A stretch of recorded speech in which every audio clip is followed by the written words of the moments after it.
it doesn't smell at all. If you're composting correctly, there really shouldn't be any smell.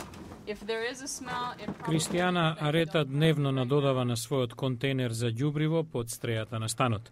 Остатоци од храна, хартија. It's probably somewhere between 80 to 90% of our Меѓу 80 и 90% од нашето ѓубре може да се претвори во ѓубриво, речиси не фрламе ништо.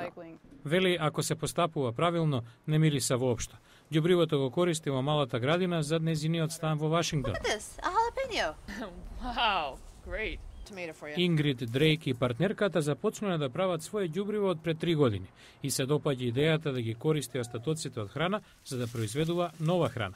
We also compost because we want to reduce the amount of trash. Правиме ѓубриво и за да го намалиме количеството на ѓубре во Вашингтон.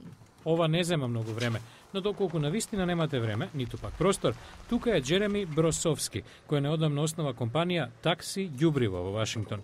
Тој ќе дојде дома и ќе ви го собере ѓубрето за $8 неделно. Од него на локација во предградие создава ѓубриво што по желба ви го носи до врата.